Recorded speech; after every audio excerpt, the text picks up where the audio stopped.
சகோதரிகளுக்கு வணக்கம். இன்றைக்கி பார்க்க போகிறது வாட்டர் ஹீட்டர் பார்க்குறோம். வாட்டர் ஹீட்டர் வந்து ஒர்க் ஆகலை அப்படின்னு சொல்லிட்டு கம்ப்ளைண்ட் அப்படி வந்தால் என்ன பண்ணுறது, அதில் உள்ள ட்ரபிள் ஷூட்டிங் எப்படி ஆக்டிவேட் பண்ணுறது, என்ன மாதிரியான ஒர்க்கெல்லாம் பண்ணுது அப்படின்றத நம்ம பார்க்க போகிறோம். இந்த வாட்டர் ஹீட்டரு ரெட் கண்டிஷனில் இருக்குதுங்க. சுவிட்ச் ஆன் பண்ணாலும் ஆன் ஆகலை, அதுதான் கம்ப்ளைண்ட்டு.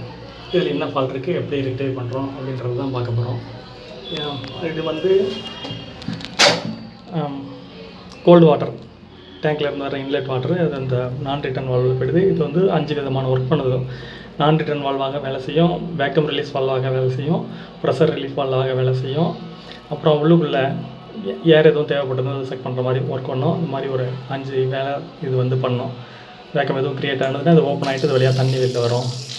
இப்போது ஹீட்டர் வந்து ஏன் தண்ணி இல்லாமல் எம்டி பண்ணணும் அப்படின்னாக்கா அந்த வால்வை க்ளோஸ் பண்ணிவிட்டு இந்த பொசிஷன் ஓப்பன் பண்ணிவிட்டு வாட்டர் ஹீட்டரோட டேப்பையும் திறந்துட்டோம்னா தண்ணியெல்லாம் டேங்கில் உள்ள தண்ணியெல்லாம் ட்ரைன் ஆகிடுங்க. இந்த மாதிரி இதை ட்ரைனும் பண்ணலாம். இந்த மாதிரியான ஒர்க்கெல்லாம் இது பண்ணுது. இந்த போர்ட் வந்து அவுட்லெட் வாட்டர், அதாவது ஹாட் வாட்டர் வரும். அதுக்கு வந்து கலர் கோடு கொடுத்துருப்பாங்க. இன்லெட்டுக்கு வந்து ப்ளூ கலர், அவுட்லெட்டுக்கு வந்து ரெட்டு, அந்த மாதிரி கொடுத்துருப்பாங்க. இன்லெட் அவுட்லெட்டுன்னு மார்க் பண்ணியிருப்பாங்க.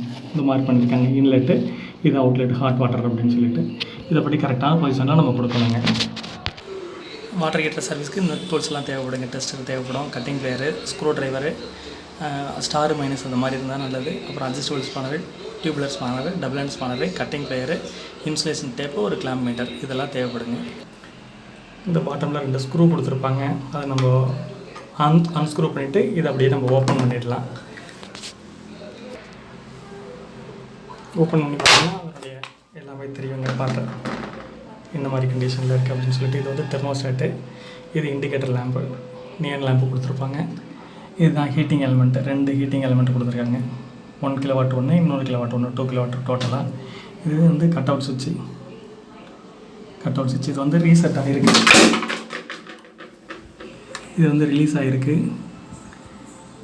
இது ப்ரெஸ் பண்ணோம்னா இந்த மாதிரி சத்தம் கேட்கும். அதை ரீசெட் பண்ணதான் ஹீட்டர் வந்து ஒர்க் ஆகுது. 8.3 ஆம்ஸ் போல் பவர் எடுத்துகிட்டு இருக்குது. இது வந்து 1 தடவை 2 தடவை இந்த மாதிரி சுவிட்சை ரீசெட் பண்ணால் நல்லாயிருக்கும். அதுக்கப்புறம் இதில் ஃபால்ட் இருக்குன்னு அதுக்கு மட்டும் ரீசெட் ஆனதுன்னா என்ன இதுன்னு ஓப்பன் பண்ணி பார்க்கணும்.